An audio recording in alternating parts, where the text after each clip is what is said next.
Hi, guys. Welcome back to What Would They Wield and intro. Okay. Today we're going to be discussing our first. Well, a lot of these are going to be first. This series is new, but novelty. We're going to be discussing a Shakespearean character who appears in a lot of other places. We're talking about Puck. Oh, okay. For those of you who don't know, I figured they'd want to hear you talk a little, but okay. For those of you who don't know, Puck is a character made by Shakespeare. He appears in a play called A Midsummer Night's Dream.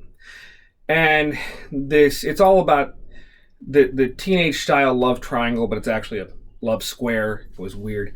And fairies get involved, and Puck is literally a trickster, but he's a good-natured trickster.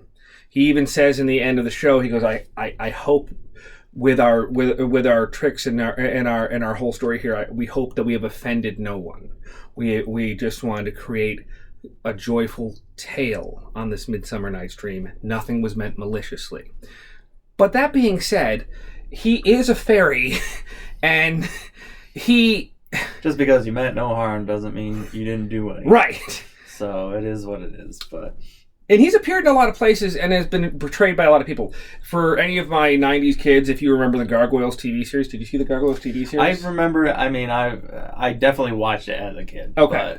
Well, Puck appears in there. He's actually a long-standing character that doesn't get revealed as Puck until later. Do you remember David Xanatos, the bad guy, has like his version of Alfred. It's a blonde-haired guy with glasses and... Yes, now that you talk about it, sounds familiar. I can't remember his name either. Not perfect in my head, but... Here's the name. But he is actually Puck in disguise the entire time. Oh, interesting. I didn't know that. Yeah. You find out in like the end of season 2 or something. Well, there are only 3 seasons, but yeah, it's pretty cool. He's probably... So, Puck's, I thought was going to be super easy, but as Tanner points out, he's kind of difficult because there really is the base of his lore is actually really shallow. Yeah, for Puck specifically. So, for my general knowledge, and I think conceptually, I'm just going to be digging into the concept of him being a fae.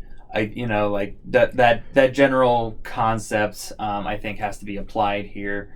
I agree. Just because, it's from a single story, and while is a driving character in said story, it wasn't enough of a specific. There is no cinematic universe. No, there is Puck, no. Puck appears. The only version of Puck. In his original creation by Shakespeare, we have a very limited view as to who Puck is. He is in one Shakespearean show. Now, granted, it's Shakespearean, so it's in its original form. It's still pretty long, but we see him in one scenario, one story. We don't have his origin. We don't know what he did when he was young. We don't even know how old he is.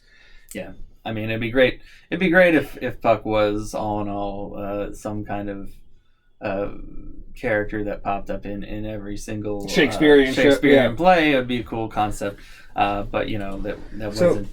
There's a lot of things that we're going to be missing. So like the questions that we normally cover, which we talk about who he is and what they represent a little bit. Let's talk about the represent and physical thing. So.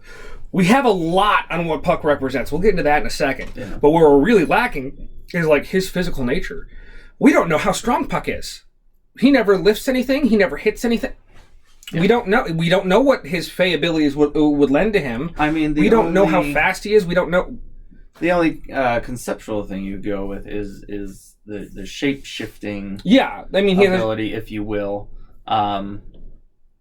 But we don't really see a large spectrum of what that could entail. So there's a lot of unknowns with his physicalness, which I'm sure we're going to interpret very differently, which is great. I think there's going to be a lot of implication here, as far as or a lot of artificial. Well, I don't want to say artificial, but but very one-sided extrapolation. Yeah.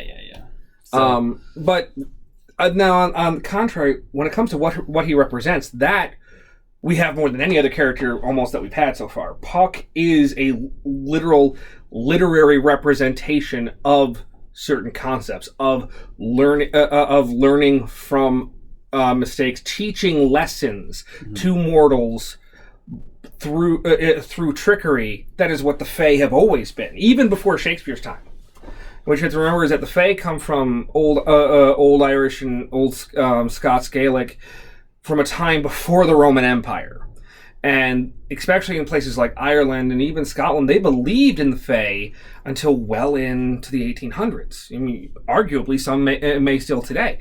The idea of the Fae plane. So, I mean, a lot of fairy tales are based off of that's where the term general concept. Yeah, that's where the term fairy tale comes from. Yeah. So I mean, like I and all consider like Rumpelstiltskin to be a fae. Rumpelstiltskin, or how about Rip Van Winkle? Yep. The little dudes that he comes across with. The concept of being in the Fae realm and having time being there for a night and coming back, and it's 20 years later, is a very common theme. Yeah. But so but he is the representation of just what the Fae are. We're gonna mess with you, and hopefully you'll live. Yeah. or we're gonna have a good time. Yeah, you might not, but you might not. But we're gonna have a good time. We're gonna think it's hilarious. It's gonna be great. So, but that, yeah. So I mean, talking about what fits physically. That's usually our next question, right? Which. I mean, not a heavy weapon. Like... I mean, not a heavy weapon. And unless it's a giant fake hammer. That's okay. A giant cartoon thing that's just meant literally to fake someone out because it's funny, I think we can argue, I think we'd be on the same page in arguing that, like, Puck is going to be someone on a slighter build, thin, wiry. I mean... Yeah. The biggest guy that I can think of who has portrayed Puck is Stanley Tucci, and he's not a big guy. Well, and I mean, all in all, granted, in the show specifically, they are relatively the same size as human beings. Yeah, I mean, he's just like a slighter built human. But in concepts, most Fae are usually like very. Well, also, and if you're tiny people, if you're casting him to understanding what he represents as this concept of Fae trickery, he's got to be able to hide. He's got to be able to be nimble and small and all. And so, I mean, he may not be a hobbit, but like he's not going to be a burly. We're not playing Puck, you or me. No, not. And we barely fit in the camera. But should record this right now. Yeah. But so I mean, yeah, it's fair to say he's going to be on the slighter side. Yeah, I think we both agree in our visual construct of what he is, that it's not going to be a heavy hitter. His personality, above all else, my argument is that Puck likes to have fun. Yeah. I mean, it's very much it's a very basis of kind of what we've been saying this whole time. Very lighthearted, very. So in that case, I guess his weapon wouldn't be very efficient, if you will. It's going to be something he can mess with people with. Yeah, I could agree with that. We're getting into the butting of heads. Yeah, I mean, it depends on how you look at it. I think usefulness is also a concept. Like something that would maybe not be super deadly, but like also useful as some kind of tool almost. Or perhaps something that is super deadly that he never uses in a deadly way. Yeah. Like self-defense, but... Well, like a rapier that he never unsheaths and just tickles people with. Something like... Yeah. You know what I mean? Something like that. But... I mean, his personality is nimble and trickery and hi, how you do? It's like the kinder version of Deadpool. A little bit. A little bit. Yeah, a little bit. Yeah. Or Kazoo from the Flintstones or Mr. McPickles from Superman. Yeah. Those are all stand-ins for Puck. Yeah, the ones that you say it's a good thing they just like to have fun. Because and I think it's if they didn't, bad things would happen. I think that's an important concept to bring up because I think that goes along with Puck as well. It's like, if Puck wasn't as friendly as he would be, havoc would ensue. Yeah, like granted, in the show, havoc ensues anyway, but like much more malicious havoc probably would have taken place then. When it comes to what Puck would choose, I don't know. That's a hard thing because honestly, I see him more of a trapper than a. You think he could have little things like little snares, like things, maybe a bolo, things that would trip people, like I more see him as the playful, like I'm gonna lead you into something that's annoying more than actually using something for a specific purpose, like. So you're saying maybe he wears a glove and uses a poison ivy branch and just smacks you with it? Kind of like the most dangerous thing that would actually happen is like you end up stepping on a bear trap because he thinks it's funny. That's freaking dangerous. It is dangerous, but it's made for a bear. That's okay, but I'm saying like that's extreme. Like it's not more. How about you step in a snare and get strung upside down? Well, that's the first thing, but that's what I'm saying. Like the most dangerous thing is like it wasn't his intent for you to get that hurt, but like the concept of like I'm gonna make you fall into this trap, ideally that you set yourself. Okay, all right. Like that concept, like obviously like a hunter in the woods, setting up this stuff to be maybe like mean to the wildlife, and he ends up picking on him, like that kind of. See, I think Puck would choose again some like what could I be the most annoying with, and I'm tempted just to pick a nimble, bendy staff, like something staff length that he could actually bend and whatnot. I see there being a lot there, but that comes down to our that's getting more into our last question: is what do we think would fit him? Because what he would choose isn't necessarily what he should wield. Got any thoughts? I have a few. Go for it. I'm still honestly kind of forming because like. Okay, no, that's okay. This has been one of those characters for me that I don't is again like one of those people that I don't feel would choose necessarily. Yeah, violence or I get that, like a confrontational weapon. Like I think it would be very run around.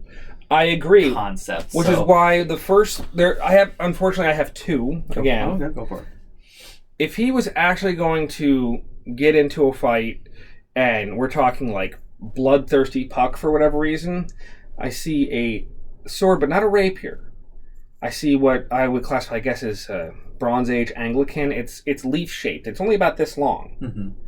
And it's one-handed, and it's something that I see that just fits that old world earthy thing, and very small, very fine. It's still it only gets about that wide, and it would just be something that he could use very very simply. But if we're being honest, he isn't going to be drawing blood most of the time. I don't think. I think Puck is it wants to be able to hit you more than once, so I think he's going with a nimble bludgeoning weapon, a shillelagh. I think Puck would 100% grab a shillelagh and just like whack you in the knee and keep scooting around. And, that just seems like I'm like I had to think of myself. What is the most asshole weapon that he could use that was non-malicious? Yeah. And shillelagh is what I came up with. That knotted, knobbly stick. He could taunt it as a baton, be talking, sit and hide with it, and stick someone in the butt to try and move them forward. Of course, the classic crotch smack. Yeah, I can agree with that. I honestly, when we were first talking, like when we first decided to do this character, I was on the same bend. I did say shillelagh. If anything, just because of there's a butt coming. Just wait for the background. Yeah, of a lot of Fey creatures have also, come from that region. Yeah, that's an Irish background. Story. And I think it could be a walking stick, either a shillelagh or a hurley stick, which is a paddle for an Irish game called hurley, and it's it's a long piece of wood with a paddle on the end, not a ball. Interesting, but that's beside the point. I said shillelagh at first as well, but then I said, see, there's the but. I told you it was coming. Well, I didn't want to give it because I feel like I kind of feel like the shillelagh is going to come up again at some point for a much more suitable character. Well, we don't only have to use them once, but I like the fact that you have a different thought. I honestly gave him a kukri, and I'll say this just because it's. What? Wait. We went from he's got to be nimble, he's going to be nice about it, he's not going to be bloodthirsty. A kukri? Well, okay. So, but kukri in like a playful way. One, because like the shape of it. Well, the shape of it isn't. It's not traditional. It's not traditional. I want. Let us know if we should make that a sticker, because I really want it. A kukri, but in a playful way. But no, just like it's non-traditional. It's not, it's kind of a fanciful looking weapon, if you will. It's novel. I see it as like Puck maybe walking around. Like I see very much Puck like walking around the forest, kind of cutting off a piece of apple and just like I don't know. It's. I gave him. I felt like a dagger weapon was a little suited because of. I know. I can. Okay. All right. Coming from like use wise, there's another character who is very Puck-like that supports your argument, actually.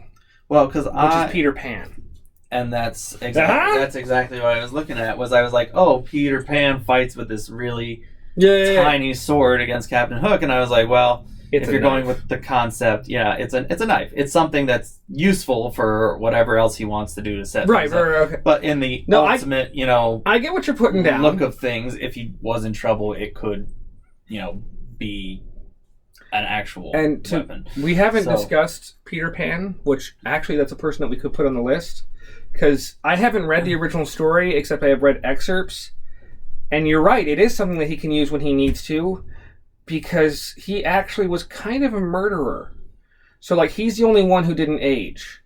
The other Lost Boys, when they got too old, he walked them out and then went back. That's a Peter Pan story. So, but like, I definitely felt that. That's my understanding. Correct me if I'm wrong. But I definitely felt like a Fey weapon was going to be something slight, something useful to have in the back pocket, but nothing that's... Yeah, but it also lends to his woodsman type. I'm in the woods. What does every outdoorsman need? You need a good knife.